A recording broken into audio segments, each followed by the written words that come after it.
नमस्कार, मैं प्रशांत और आप देख रहे हैं द एच न्यूज। देखिए, आज बीपीएससी टीआरई 1 के जो अभ्यर्थी थे, जो पूरक परिणाम की मांग कर रहे थे, उन सब के लिए पटना हाईकोर्ट से एक बड़ी खुशखबरी निकल कर आई है।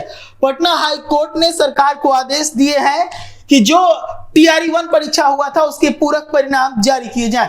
आप सभी को पता है कि टीआरई 1 के परीक्षा होने के बाद कई ऐसे अभ्यर्थी थे जिनका एक से अधिक पदों पर नियुक्ति दे दिया गया था, जिसके कारण कई पद रिक्त रह गए थे, क्योंकि एक अभ्यर्थी का परिणाम कई पदों के लिए आया था, लेकिन वो ज्वाइन तो एक ही पद पे कर सकता था, तो इसी के कारण कई पद खाली रह गए थे। इसके साथ ही जब बहाली प्रक्रिया पूरी हुई, इस दरमियान कई अभ्यर्थी ऐसे पाए गए जिनके डॉक्यूमेंट गड़बड़ थे, लेकिन उसके बावजूद उनका परिणाम जारी कर उन्हें नौकरी पे बहाल किया गया था। तो उन पदों को लेकर जो बीपीएससी टीआरई 1 के जो अभ्यर्थी थे, वो लगातार मांग कर रहे थे कि सप्लीमेंट्री रिजल्ट इस पद को लेकर जारी किया जाए। तो ऐसे में आज पटना हाईकोर्ट ने एक बड़ा फैसला सुनाते हुए सरकार को आदेश दिया है कि टीआरई 1 में सप्लीमेंट्री रिजल्ट जारी करें। इसी को लेकर आज मैंने जब बातचीत किया छात्र नेता सौरभ से, तो उन्होंने कोर्ट के इस आदेश का स्वागत किया। उन्होंने कहा है कि कोर्ट का ये जो आदेश है वो ऐतिहासिक है और जो बिहार के अभ्यर्थी हैं उनके पक्ष में है, तो इसको लेकर उन्होंने खुशी जाहिर की है और कोर्ट को धन्यवाद भी कहा है। जरा सुनिए हमारी बातचीत किस प्रकार से हमने जब सौरभ से बातचीत की तो वो कोर्ट को धन्यवाद कह रहे हैं। सौरभ जी, पटना हाईकोर्ट के द्वारा आज टीआरई 1 में पूरक परिणाम जारी करने का आदेश जारी हुआ है, क्या देख रहे हैं इसको?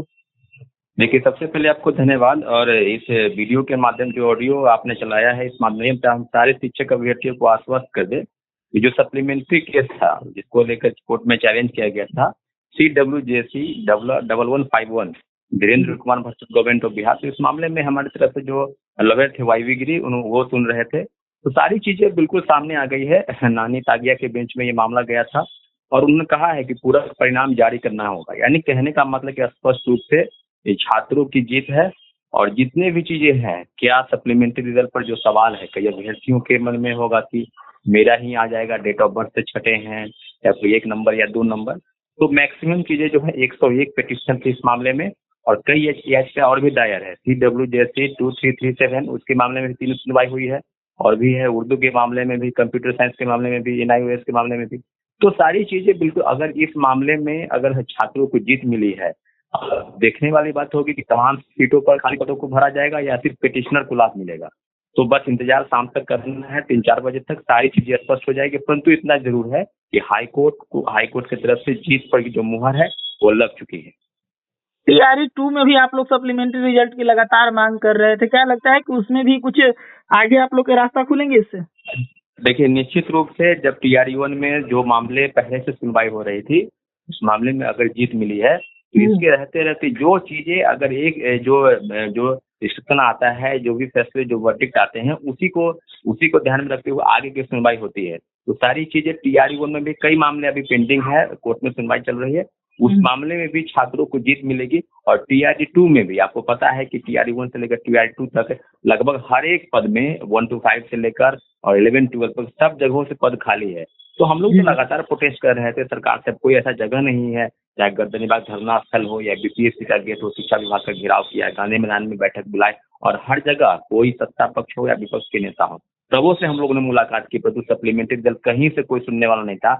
हमने दिल्ली जाकर माननीय मुख्यमंत्री जी से भी मुलाकात की, तो चीजें बिल्कुल अब सामने की तरफ है कि कुछ हुआ नहीं। तब ने हम लोगों ने निराश होकर जो है याचिका दायर करने का फैसला किया कोर्ट में और आज फैसला आपके सामने है कि कोर्ट ने छात्रों के पक्ष से फैसला सुनाया है और जीत पर जो है वो मुहर लगी है। शाम तक फैसला हो जाएगा कि पिटिशनर को सिर्फ लाभ मिलेगा या तमाम पदों पर जो रिक्त पद है उसको भरने का फैसला होगा, ये शाम तक फैसला पता चल जाएगा।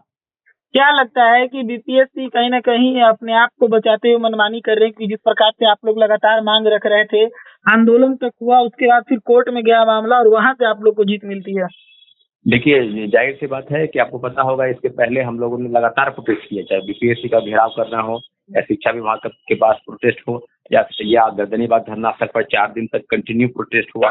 तो चीजें बिल्कुल सरकार के पक्ष की और बीपीएससी और शिक्षा विभाग में आपको पता है कि टीआरई 1 में 4700 पदों की सूची भेजी गई थी बीपीएससी को और बीपीएससी ने मात्र 2773 लोगों का रिजल्ट निकाला था। 25,000 से 30,000 पद रिक्त है। 1 to 5 में अगर कहा जाए तो 10,000 से 15,000 पद रिक्त है। तो रिक्त पदों को बचाकर आप क्या करेंगे? वो सारी चीजें तो बिल्कुल अब सामने आ गई है। रिक्त को बचाना नहीं है, ये टीआरई 1 की सीट बचाकर टीआरई 2 में और TRI-2 का सीट बचा कर TRI-3 में जो ढिंढोरा पीट रही थी बीपीएससी और बिहार सरकार कि हमने 1,70,000 लोगों को नौकरी दिया, हमने 2 महीने में 3 लाख लोगों को नौकरी दी। ये सब कुछ नहीं है, सब बकवास बात है, पद रिक्त है। तभी हम लोग निराश होकर माननीय उच्च न्यायालय गए हैं और जाहिर सी बात है उच्च न्यायालय के पास जो भी एविडेंस है उसमें पूरी तौर पर सीट को खाली रखने का बात है जो वहाँ स्वीकार किया गया है और निश्चित रूप से पूरक परिणाम से सारी सीटें भरी जाएगी। हम लोग को पूरा कोर्ट पर भरोसा था और कोर्ट का जो फैसला है वो छात्र हित में हुआ है, इसलिए हम माननीय उच्च न्यायालय को बहुत बहुत धन्यवाद देते हैं छात्रों की तरफ से, शिक्षक अभ्यर्थियों की तरफ से और पूरे नौजवान बेरोजगारों की तरफ से। ये बहुत उचित फैसला है, छात्र हित में उन्होंने फैसला किया है। बहुत बहुत धन्यवाद सौरभ जी। जी धन्यवाद। तो सुना आपने, एक बड़ी खबर है उन अभ्यर्थियों के लिए जो TRI-1 में अपने लिए सप्लीमेंट्री रिजल्ट की मांग कर रहे थे। अब कोर्ट की तरफ से उन्हें समर्थन मिला है, उन्हें एक बड़ी राहत कोर्ट की तरफ से मिला है। तो अब सरकार को TRI-1 में सप्लीमेंट्री रिजल्ट जारी करना पड़ेगा। तो ऐसे ही तमाम खबरों के लिए जुड़े रहिएगा दैनिक न्यूज के साथ। धन्यवाद।